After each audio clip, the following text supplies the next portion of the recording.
নির্বাচনের জন্য সরকারকে যৌক্তিক সময় দিতে হবে বললেন জামাতের আমির। বিএনপি নির্বাচনের রোডম্যাপ চাইলেও জামাতে ইসলামী অন্তর্বর্তী সরকারকে সময় দেওয়ার পক্ষপাতী।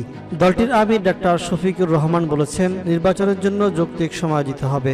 সংবিধান, প্রশাসন, বিচার বিভাগ ও রাজনৈতিক সাংস্কৃতিক সংস্কার দরকার। বিচার বিভাগকে ধ্বংস করে দেওয়া হয়েছে। নির্বাচন কমিশন, নির্বাচন ব্যবস্থা বলতে কিছুই নেই।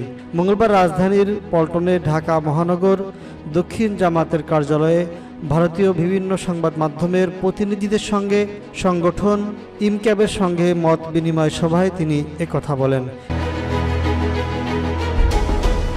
এ সময় তিনি ক্ষমতাচ্যুত আওয়ামী লীগ সরকার এবং শেখ হাসিনার দেশত্যাগ প্রসঙ্গেও কথা বলেছেন। ডক্টর শফিকুর রহমান বলেন, আওয়ামী লীগ মুক্তিযুদ্ধ করলেও অর্জন ধরে রাখতে পারেনি। শেখ হাসিনার দেশত্যাগ তার জন্য মানানসই হয়নি।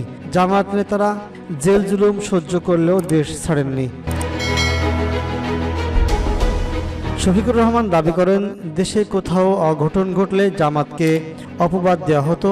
এমনকি গাইবান্ধায় যখন একজন এমপি নিহত হলেন, তখন সংসদে দাঁড়িয়ে হত্যার জন্য প্রধানমন্ত্রী জামাতকে দায়ী করলেন। পরবর্তী সময়ে তা মিথ্যা প্রমাণিত হয়েছে। জামাতকে নিষিদ্ধ করা ছিল সবচেয়ে বড় জুলুম। জামাতের আমির বলেন, দল বা ধর্মের ভিত্তিতে বিভাজন করা যাবে না। প্রতিশোধের রাজনীতিতে বিশ্বাস করি না। জামাত সবার অধিকারের প্রতি শ্রদ্ধাশীল। কোনো হয়রানিমূলক কাজে জামাত সম্পৃক্ত হতে পারে না। মত বিনিময়ে জামাতের সহকারী সেক্রেটারি জেনারেল হামিদুর রহমান আজাদ, নির্বাহী পরিষদ সদস্য মতিউর রহমান আকন্দ, ইমক্যাব সভাপতি কুদ্দুস আফরাদ, সাধারণ সম্পাদক মাসুম বিল্লাহ প্রমুখ উপস্থিত ছিলেন।